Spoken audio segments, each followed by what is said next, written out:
कहता था कि पेट्रोल की कीमत 1 रुपया बढ़े तो वजीर आजम चोर होता है। आप इस चोर दे पुत्र नूं पूछो वे कौन चोर है। इसने पिछले 4 सालों में जो है वो सियासी कदरों का जो है वो जनाजा निकाल दिया है। इस मुल्क में ये ऐसे था कि सियासी लोग एक दूसरे की इज्जत करते थे, एक दूसरे का एहतराम करते थे। इस बदबख्त ने इस मुल्क में ओए तोए का कल्चर जो है वो रोशनास करवाया। इस मुल्क में सियासी रवादारी का इसने जनाजा निकाला।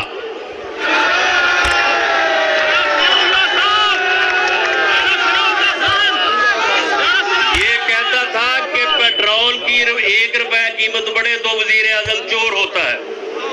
ये कहता था कि आटे की कीमत 1 रुपया बढ़े तो वजीर आजम चोर होता है। अब आटे की कीमत जो है वो 35 रुपए से अब 85-90 रुपए पे पहुंची हुई है।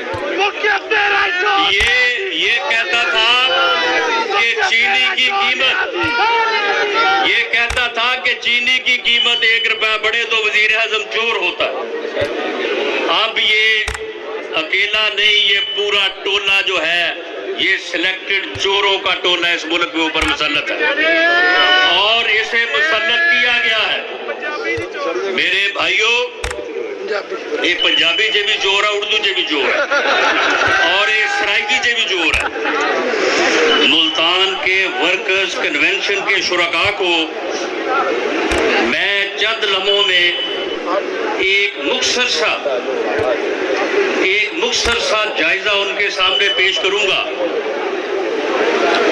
मेरे भाइयों, ये पाकिस्तान मुस्लिम लीग नून के हिस्से में ये अल्लाह ताला ने इस कौम के लिए ये फख्र और इफ्तिखार रखा है कि 20-22 साल पहले पाकिस्तान एशियन टाइगर बनने जा रहा था। पाकिस्तान पूरी दुनिया के अखबारात और पूरी दुनिया के रसायल ये लिख रहे थे कि पाकिस्तान जिस लिहाज से तरक्की कर रहा है, पाकिस्तान एशियन टाइगर बनने जा रहा है, एक तरक्की याफ्ता मुल्क बनने जा रहा है। कि इसी दौरान हिंदुस्तान ने एटमी धमाके किए और पाकिस्तान के ऊपर पूरी दुनिया का दबाव आया कि हिंदुस्तान ने बेशक एटमी धमाके किए हैं लेकिन पाकिस्तान कोई एटमी धमाका ना करे, क्योंकि दुनिया को ये गवारा नहीं कि कोई इस्लामी मुल्क जो है वो एटमी कुव्वत बने। लेकिन उस वक्त के वजीर आजम ने अमेरिका के सदर के 5 टेलीफोनों के मुकाबले में 6 धमाके करके पाकिस्तान को एटमी कुव्वत बनाया और पाकिस्तान दुनिया के नक्शे पे पहली इस्लामी कुव्वत बन के उभरा और पाकिस्तान तरक्की की मंजिलें तय कर रहा था कि 12 अक्टूबर 99 आ गया। उसके बाद 13 साल इस मुल्क में लोड शेडिंग, इस मुल्क में दहशतगर्दी, जो मेरे सामने जो मेरे भाई बैठे हैं, जो 97-98 में होश में थे, 20-22 साल की उम्र को थे, वो बताएं कि उस वक्त किसी ने लोड शेडिंग का नाम सुना था? नहीं। उस वक्त किसी ने दहशतगर्दी का नाम सुना था? कोई दहशतगर्दी नहीं थी, कोई महंगाई नहीं थी, कोई लोड शेडिंग नहीं थी। लोग सुख की रोटी खाते थे और मुल्क तरक्की कर रहा था कि 12 अक्टूबर मुसल्लत किया गया और 13 साल बाद दोबारा जब मुल्तान के भाइयों आपने, जनूबी पंजाब ने, सेंट्रल पंजाब ने और पूरे पाकिस्तान ने दोबारा मियां नवाज शरीफ को इस मुल्क की बागडोर संभाली तो उस वक्त दो मसले थे। हर तरफ ये कहा जा रहा था कि लोड शेडिंग है और दहशतगर्दी है। इन दो मसलों के अलावा पाकिस्तान आगे नहीं बढ़ सकता। जब तक यहाँ पे लोड शेडिंग का हल नहीं होगा, यहाँ से दहशतगर्दी दूर नहीं होगी, पाकिस्तान तरक्की नहीं कर सकता। 4 साल में 2013 से लेके 2017 तक, उन 4 सालों में ये सिलेक्टेड कंटेनर पे चढ़ा रहा। ये कंटेनर पे चढ़ के तरक्की का रास्ता रोकता रहा। इसने सी पैक को 1 साल के लिए रोका। इसने हर तरफ हंगामा आराई की। इसने हर वो कोशिश की कि पाकिस्तान को आगे बढ़ने से रोका जाए, लेकिन इसके बावजूद इस कौम ने, इस मुल्क ने मियां नवाज शरीफ की क़यादत में और पंजाब में मियां शहबाज शरीफ की क़यादत में इस मुल्क से लोड शेडिंग के अंधेरे भी दूर किए और दहशतगर्दी भी दूर की। ये पूरा पाकिस्तान गवाह है, ये पूरी दुनिया गवाह है कि मियां नवाज शरीफ और मियां शहबाज शरीफ की क़यादत में लोड शेडिंग के अंधेरे दूर हुए और दहशतगर्दी दूर हुई और फिर मुल्क आगे बढ़ने लगा। और फिर मुल्क की जो ग्रोथ रेट है वो 5.8 पे चली गई और ये करीब था कि ये जब 6-7 पे पहुंचेगी तो फिर इस मुल्क में कोई बेरोजगार नहीं होगा, इस मुल्क में कोई भूखा नहीं सोएगा, इस मुल्क में कोई दवाई के बगैर नहीं मरेगा, हर किसी को रोजगार मिलेगा। तो फिर क्या हुआ? फिर दोबारा जो है वो 27 जुलाई 2017 जो है वो इस मुल्क पे वारद कर दिया गया। दोबारा मुल्क को नीचे गिराया गया।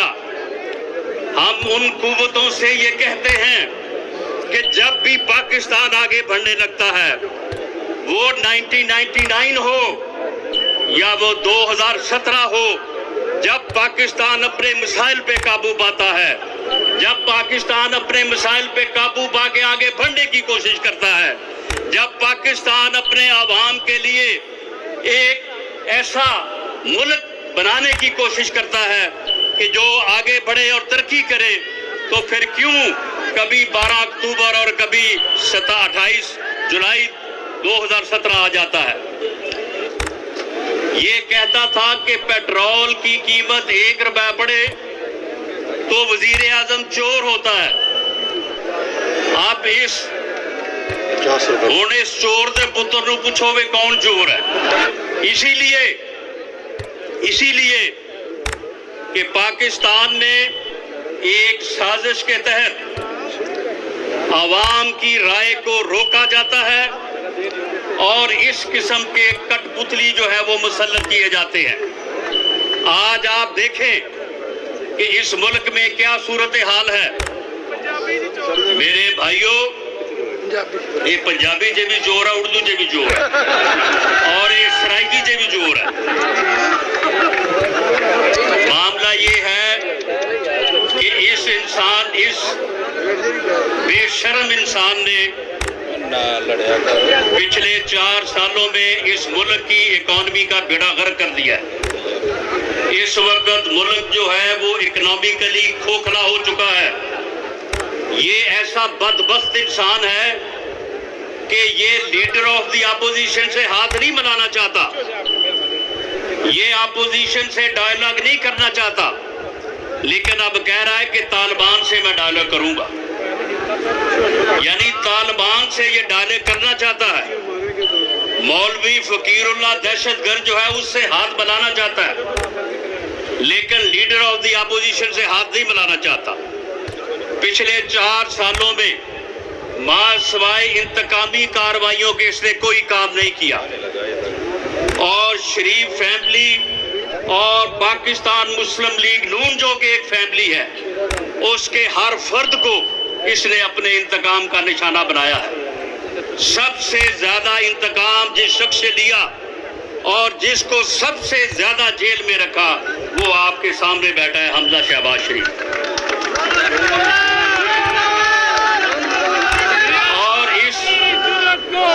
और इस बदबख्त इंसान ने मुल्क की इकॉनमी का बेड़ा गर्क किया, सियासी रवायात का बेड़ा गर्क किया, और अब ये इस मुल्क की अहमियत और गैरत का भी जो है वो बेड़ा गर्क करने जा रहा है। अब ये कहता है कि मैं तो एनआरओ नहीं दूंगा, अब तालिबान को एनआरओ देने जा रहा है। अब ये कह रहा है कि तालिबान को हम माफी देंगे। अब ये एपीएस स्कूल के मासूम बच्चों के कातलों को जो है वो माफी देने जा रहा है, उनको जो है वो एनआरओ देने जा रहा है। वो लेफ्टिनेंट अरसलान जो 23 साला नौजवान 3 बहनों का इकलौता भाई था, उसके कातलों को एनआरओ देने जा रहा है। ये मेजर इसहाक के कातलों को एनआरओ देने जा रहा है। ये हजारों पाकिस्तानियों के खून को जो है वो अर्जा करने वालों को, पाकिस्तानियों को शहीद करने वालों को एनआरओ देने जा रहा है। ना ये आटा सस्ता कर सकेंगे, चीनी सस्ती कर सकेंगे, ना ये चीजें लोगों की पहुंच में कर सकेंगे, ना ये कोई इस मुल्क की बेहतरी कर सकेंगे। ये मुल्क की तबाही करते चले जाएंगे। आपको मुतहद करो, जो तंजीम का अमल हम शुरू करने जा रहे हैं, उस अमल को आगे बढ़ाओ। पाकिस्तान मुस्लिम लीग नून को मुनज़्ज़म करो, मुतहद करो। इंशाअल्लाह ताला जनूबी पंजाब से पाकिस्तान नून एक ताकत बन के उभरेगी, एक ताकत बन के उभरेगी। और उसका आगाज आज से हमजा शहबाज शरीफ की क़यादत में हो चुका है। और ये आपका जो कन्वेंशन है, इंशाअल्लाह ताला इसी तरह से पूरे जनूबी पंजाब में जो है वो लोग शामिल भी हो रहे हैं, क्योंकि यहाँ पे हालात ऐसे हुए कि जिसकी वजह से पाकिस्तान मुस्लिम लीग नून को नुकसान उठाना पड़ा। खुदा की कसम, जो जज्बा मियां शहबाज शरीफ के दिल में जनूबी पंजाब के लिए था, जिस तरह से उसने जनूबी पंजाब की खिदमत की, जनूबी पंजाब के हॉस्पिटल बनवाए, जनूबी पंजाब की सड़कें और मोटरवेज बनवाई, जिस तरह से उसने सैलाब के दिनों में पैदल मोटरसाइकिल पे बैठ के किस तरह से जो है वो एक एक झोंपड़ी और एक एक गांव में पहुंचा। उसके बाद इन लोगों के लिए ये मुनासिब नहीं था कि ये 2018 के मुश्किल वक्त में जो है ये मियां शहबाज शरीफ की वफाओं का और मियां शहबाज शरीफ की खिदमत का इस तरह से जो है वो जवाब देते। लेकिन बहरहाल जो हो चुका सो हो चुका। अब जो आएगा तो इंशाअल्लाह ताला वो हमारे साथ उसे खड़ा रहना होगा, अपने आवाम के लिए, इस खित्ते के लिए, इस खित्ते की तरक्की के लिए। और हम आपको यकीन दिलाते हैं इंशाअल्लाह ताला कि पाकिस्तान मुस्लिम लीग नून 31 मई 2018 को तरक्की का जो सफर जहां से रुका है, वहीं से हम इंशाअल्लाह ताला जनूबी पंजाब की तरक्की का सफर जो है वो शुरू करेंगे। पाकिस्तान जिंदाबाद। लेकिन इस बात का ख्याल रखना, वो मेरे भाई जो है वो वहीद अराई ने एक शेर यहाँ पे पढ़ा है, उसने कहा कि जी हमने वो पिंजरे तोड़ दिए हैं। नहीं, मेरा ख्याल है कि पिंजरे जरा मजबूत बना लें, अब जो आएगा उसको वापस नहीं जाने देना।